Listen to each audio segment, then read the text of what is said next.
Hello everyone, welcome to my YouTube channel. तो इस video में हम इलेक्ट्रॉनिक्स का एक बेसिक टॉपिक डिस्कस करने वाले हैं। इस वीडियो में हम कंडक्टर, सेमीकंडक्टर एंड इंसुलेटर के बारे में डिस्कस करेंगे। तो हम इलेक्ट्रॉनिक्स के सीरीज़ को बेसिक्स से इसलिए स्टार्ट कर रहे हैं ताकि जब हम फर्दर हायर स्टडीज़ के टॉपिक को डिस्कस करें तो हमें बेसिक्स में कोई प्रॉब्लम ना हो। ओके, तो चलिए स्टार्ट करते हैं। तो फर्स्ट हम बात करेंगे कंडक्टर्स के बारे में। तो कंडक्टर्स क्या होते हैं? Solids in which valence band and conduction band are partially filled or overlap is known as metal or conductors. So conductors में क्या होगा? Valence band and conduction band जो वो पार्शली फिल्ड होंगे, कंडक्शन बैंड जो वो पार्शली फिल्ड होगा या फिर ओवरलैप करे होंगे। इन केस जब वो ओवरलैप करे होंगे तो एनर्जी गैप जो है वो ज़ीरो रहता है। एनर्जी गैप भी कहते हैं हम इसको, या फिर फॉरबिडन एनर्जी गैप भी कहते हैं। तो फॉरबिडन एनर्जी गैप क्या होता है? जो separation between valence band and conduction band जो होती है, ये जो हमें गैप देखने को मिल रहा है, this is called as energy gap और forbidden energy gap. And valence band में क्या होता है? वैलेंस इलेक्ट्रॉन होते हैं। एंड कंडक्शन बैंड जो है इसमें क्या होता है? हायर एनर्जी लेवल का बैंड होता है। एंड क्या होता है इसमें? ये आइदर पार्शियली फिल्ड होता है या फिर एम्प्टी होते हैं। तो इस केस में हम देख रहे हैं कि यहाँ पर हमें एनर्जी गैप कुछ ना कुछ देखने को मिल रहा है। तो कंडक्शन ऑफ करंट कैसे होगा? हम क्या करेंगे, यहाँ पर कुछ इलेक्ट्रिक फील्ड अप्लाई करेंगे। इलेक्ट्रिक फील्ड अप्लाई करने से क्या होगा? इलेक्ट्रॉन जो है वो थर्मली एक्साइट होकर कंडक्शन बैंड में चला जाएगा, जंप करेगा। And with the movement of electron क्या होगा? हमें करंट देखने को मिलेगा, यहाँ पर इलेक्ट्रिक करंट प्रोड्यूस होगा। ओके, इसी तरह यहाँ पर भी अब क्या होगा? स्मॉल एनर्जी गैप है तो मीन्स ईजिली वो जंप करके जा सकता है। इसमें वो अब यहाँ पर ओवरलैप करें तो मूवमेंट बहुत ईजिली हो रही है। Okay, in case of insulator क्या होता है? वैलेंस बैंड जो है वो कम्प्लीटली फिल्ड होता है एंड कंडक्शन बैंड जो है वो एम्प्टी रहता है। अब वैलेंस बैंड हमारा फील्ड है एंड कंडक्शन बैंड एम्प्टी है। एंड इस केस में क्या होता है? एनर्जी गैप जो है वो बहुत ज़्यादा रहता है, लार्ज एनर्जी गैप हमें देखने को मिलता है। तो लार्ज एनर्जी गैप क्या हुआ? मीन्स कि हमें इलेक्ट्रॉन्स की जो इलेक्ट्रॉन होंगे उनको मूवमेंट के लिए, उनको मूव करने के लिए ज़्यादा एनर्जी चाहिए। और इंसुलेटर में क्या होता है? इलेक्ट्रॉन्स के पास इतनी एनर्जी नहीं होती कि वो मूव करके valence band to conduction band में चला जाए एंड यहाँ पर इलेक्ट्रिक करंट प्रोड्यूस कर सके। तो दैट्स वाई इंसुलेटर जो है वो बैड कंडक्टर होते हैं इलेक्ट्रिसिटी के। नेक्स्ट हमारे पास है सेमीकंडक्टर। तो सेमीकंडक्टर में क्या होता है? फॉरबिडन एनर्जी गैप जो है वो बहुत स्मॉल रहता है, बहुत स्मॉल रहता है, लेस देन 3 इलेक्ट्रॉन वोल्ट के आसपास रहता है। तो वैलेंस बैंड तो कम्प्लीटली फेल्ड होगा, कंडक्शन बैंड जो है वो एम्प्टी होगा। अब एट 0 केल्विन क्या होगा? सेमीकंडक्टर जो है वो एक इंसुलेटर की तरह बिहेव करेगा, विच मीन्स कि एट 0 केल्विन क्या होगा? इलेक्ट्रॉन्स की मूवमेंट नहीं होगी, इलेक्ट्रॉन्स के पास इतना एनर्जी नहीं होगी कि वो वैलेंस बैंड से मूव करके कंडक्शन बैंड में चला जाए एंड यहाँ पर इलेक्ट्रिक करंट जो है वो प्रोड्यूस कर सके।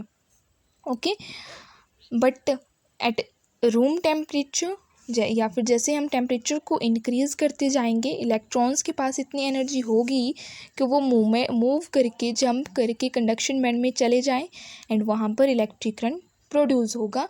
सो उस केस में वो कंडक्टर्स की तरह बिहेव करेंगे, वो मटेरियल जो होगा हमारा कंडक्टर्स की तरह बिहेव करेगा।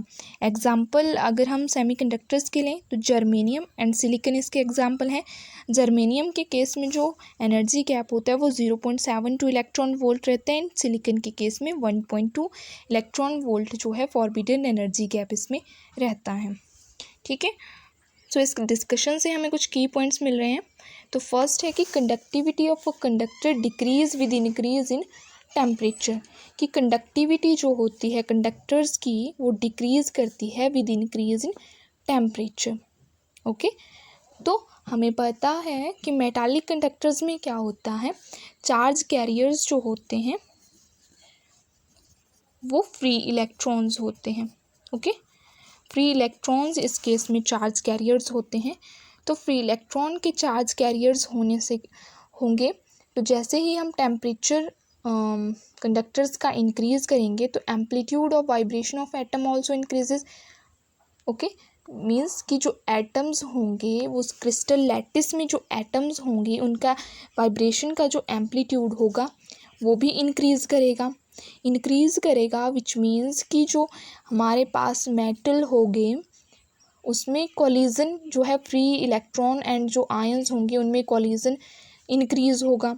कोलिजन बढ़ने से क्या होगा, मेटल जो है वो अपोज करेगी इलेक्ट्रिक करंट को, ओके इलेक्ट्रॉन के करंट को अपोज करेगी विच मीन्स वो रेजिस्टेंस प्रोवाइड करेगी कंडक्शन ऑफ करंट को, विच मीन्स कि जैसे ही हम टेम्परेचर इंक्रीज़ कर रहे हैं हमारे पास क्या हो रहा है, कंडक्टिविटी जो है वो डिक्रीज़ कर रही है, ओके विच मीन्स कि रेजिस्टेंस जो है वो इंक्रीज़ हो रही है फॉर कंडक्शन ऑफ करंट।